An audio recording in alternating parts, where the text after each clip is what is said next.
This is the worst position you could possibly sleep in, and it's super bad for your neck and back. Hey guys, welcome to my channel. I'm Hui Mei. So this video will be about, yes, neck pain. I'll be talking about why you should not be popping or cracking your neck, and I know a lot of you do that, including myself.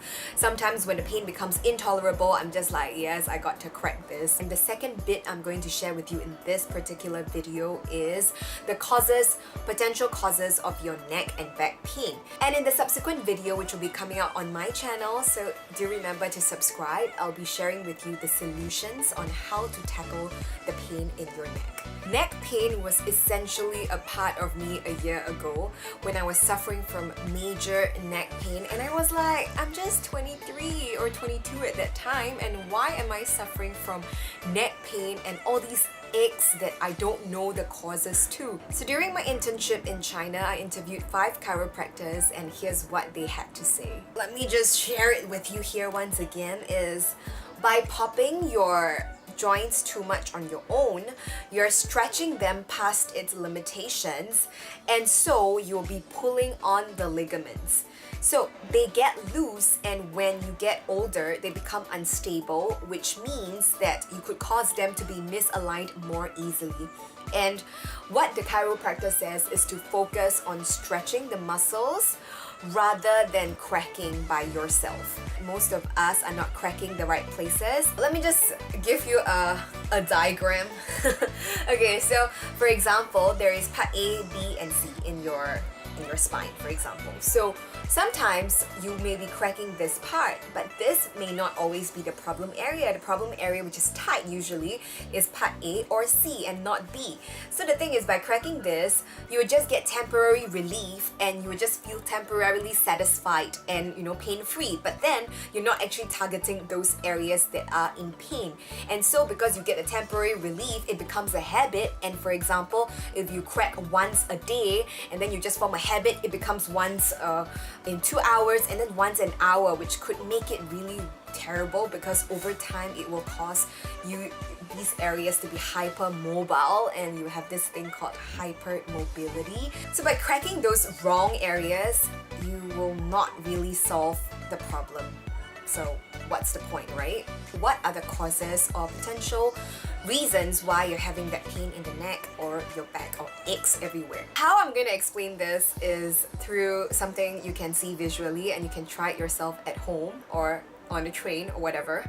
So you just put your hand up, and this is gonna be your head, alright? And this is your spine.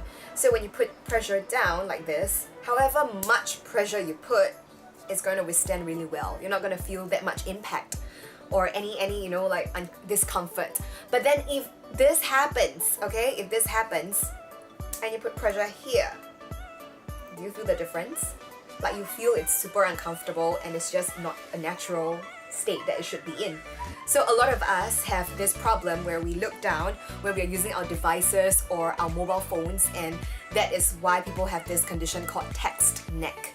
So basically, you're just always looking down at your phone, and it just doesn't help because your head is about 4 to 5 kilograms. And imagine something on your spine, 4 to 5 kilograms, pulling your head down, and it just really isn't comfortable, and it's not the right position for your head to be in.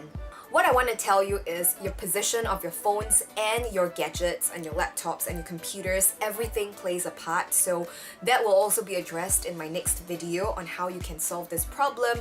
So just take note that you should not be looking down at your phone like this. Another reason that you could be having a pain in your neck is injury. So that is self-explanatory. If you injure your neck and back area by doing sports or any other type of injury, then of course you will have pain. Another point is exercise. It's either too much exercise or no exercise. It's a personal reason on why I get aches or neck and back pains. It's when I don't exercise. It's weird, but it's true. So because I've been regularly exercising since 5 years, 6 years ago, so I get pains in my body, I don't know whether it's like a mental thing that, you know, translated into a physical pain, but I do get pain and discomfort when I don't exercise. And for some people, it would be over-exercising. If you're exercising past your limitation or you're not doing the exercises right, then of course, that's also a trigger and a cause for pain. If you have not enough rest or you're not sleeping well, then that could also cause your body to not recover and just be in a very uncomfortable position. Here is a major point, something that I discovered when I visited a chiropractor.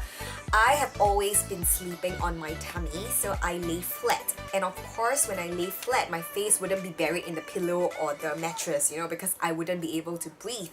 So I end up sleeping sideways, like this or like this.